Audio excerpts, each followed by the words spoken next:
Lundi 4 octobre. Le ciel est contre nous. Pluie et vent nous accompagnent sur la route d'Espagne et d'Aragon. Pourtant, aux abords du pont suspendu, les ruines du village de Janovas et le rio Ara qui le borde sauront nous préserver une trouée lumineuse pour le pique-nique.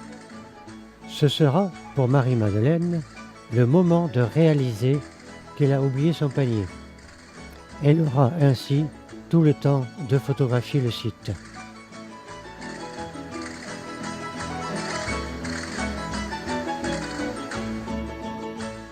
Adios, Janovas.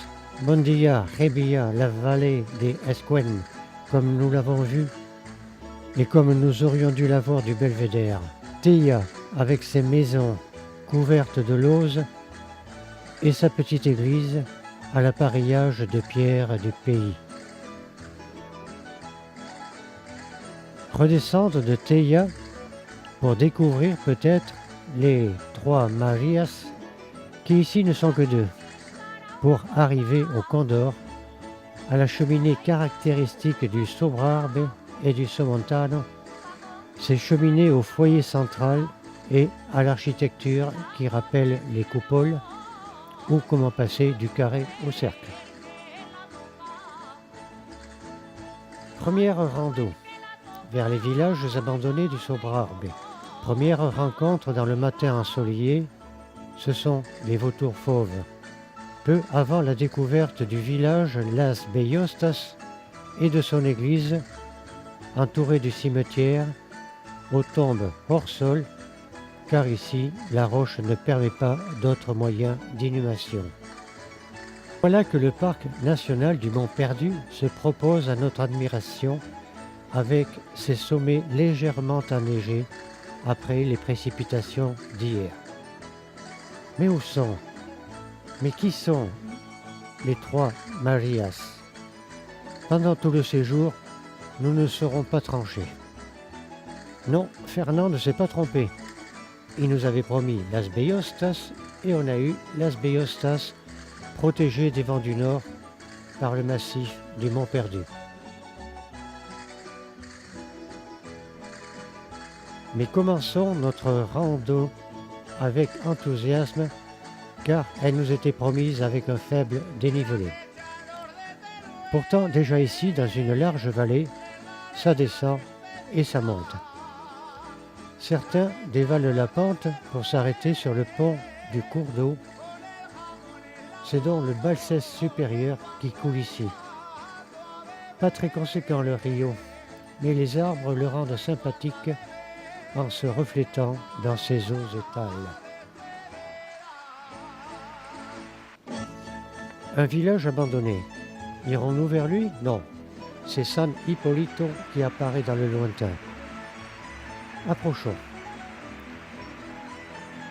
La montée semble dure. Toujours les mêmes en tête. Mais quel est donc ce pays de roches nues? Sortirons-nous en forme de cette épreuve? Enfin, les panneaux indicateurs.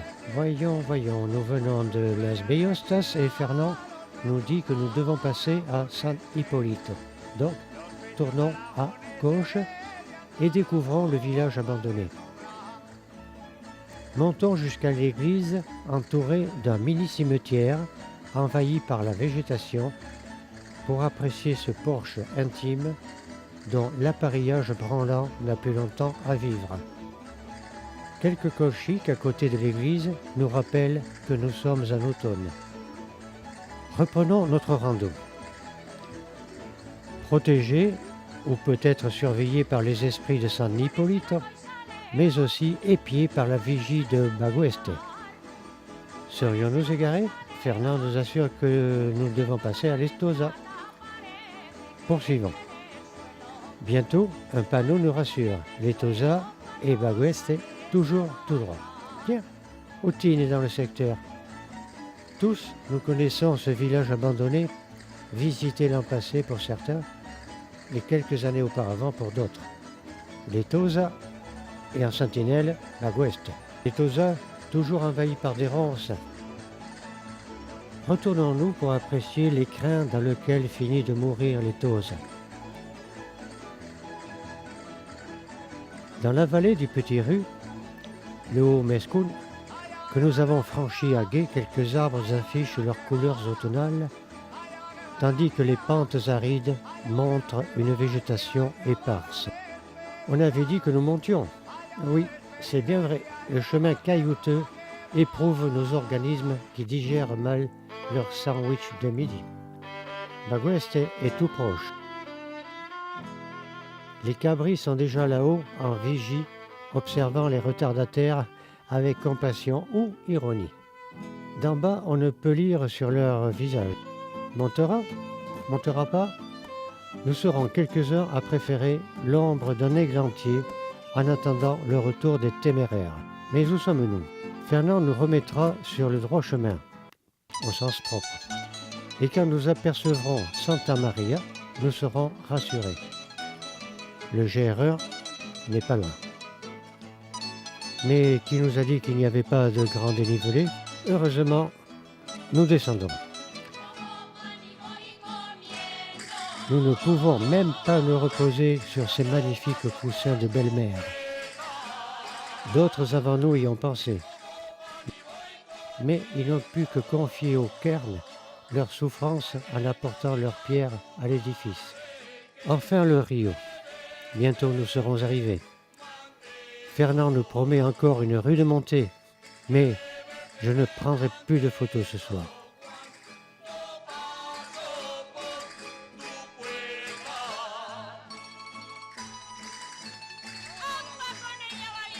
Avant de quitter le gîte, pour notre deuxième randonnée, nous sommes surpris de voir sur un toit tout proche des vautours fauves qui attendent face au soleil matinal des vents favorables pour s'envoler.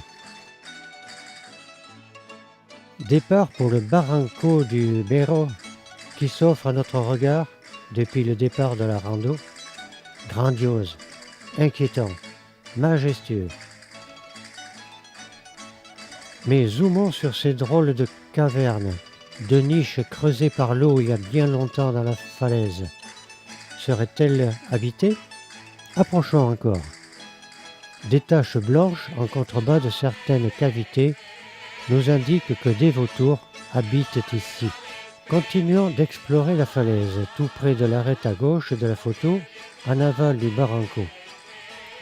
Une exploration plus poussée nous montre de drôles de lignes rouges. Continuons de pousser notre zoom pour réaliser que ce sont des échelles et un grillage rouge qui ont été posés ici. Pourquoi? Y aurait-il des abris préhistoriques aussi escarpés? Après une demi-heure de rando, Marie-Madeleine, n'ayant pas récupéré d'épuisière, décide de ne pas poursuivre et d'aller voir l'abri préhistorique avec Maïté et Georgette. Ce sera l'occasion de flâner à bonne distance du barranco, de découvrir le village de Lesina dans un environnement grandiose. Retour au-dessus du barranco pour remarquer des roches verticales, fines comme des lames, des parois de gruyère, action conjuguée de l'eau, de la pluie, du vent et du gel. Voilà enfin l'abri Mayata 1 avec un accès acrobatique par des séries d'échelles.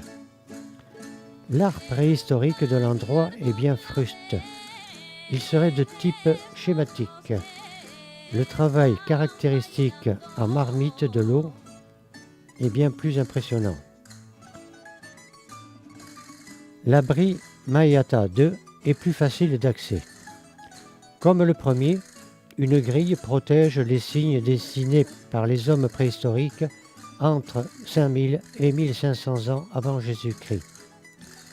Ici, les dessins représentent des hommes, des animaux ou des végétaux stylisés. Le barranco est là, en contrebas. Maintenant, devant nous, une HLM pour vautours. Enfin, le fond du canyon est visible dans une courbe. L'eau du Berro brille dans la lumière.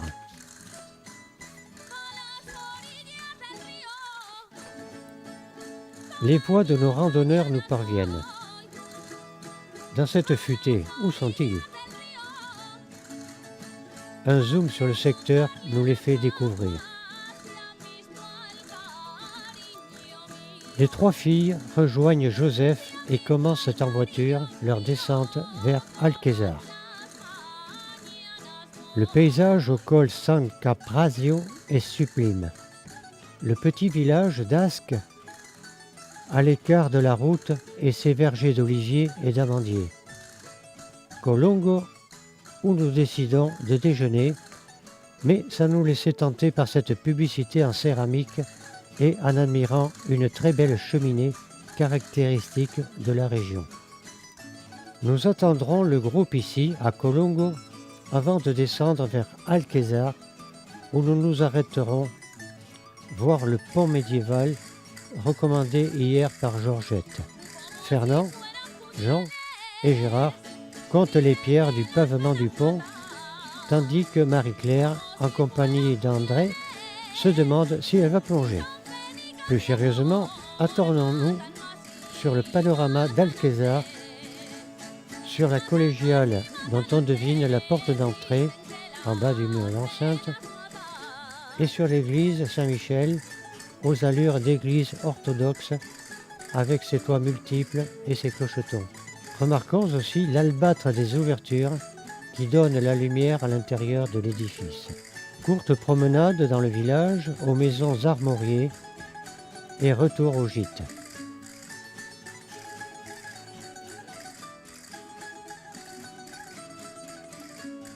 Départ de la dernière rando. Nous devons descendre quelque part dans Rio Beiro. Mais avant, Fernand nous a promis de voir un cerf dessiné par nos hommes préhistoriques tout près du parking, où un tableau nous rappelle les sites et les styles de l'art rupestre préhistorique de la région. Nous descendons, hésitons un moment et continuons de descendre. Oui, mais l'abri arpent nous nargue sur l'autre versant du ravin.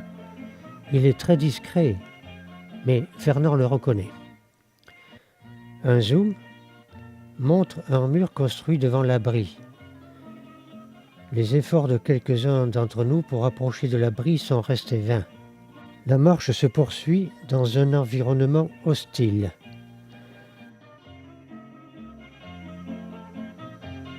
On descend toujours.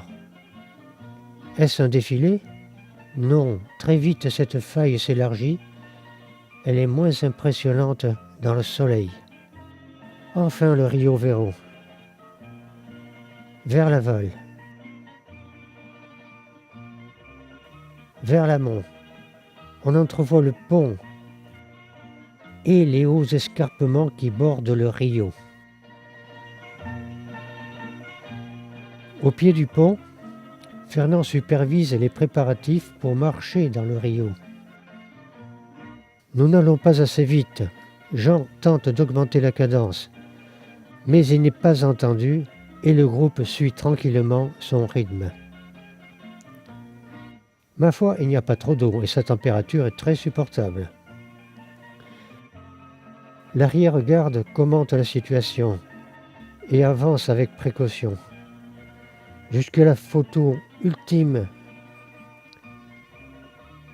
que Marie-Madeleine prendra avant de prendre la tasse. Nous étions presque arrivés à la grande caverne. On reconnaît à droite les arbustes qui permettront la fabrication d'une attelle pour son poignet dolent. Il est 13h16, ce 7 octobre 2010, et c'est la fin de la randonnée de Marie-Madeleine qui n'a pas eu la chance de la poursuivre jusqu'au bout.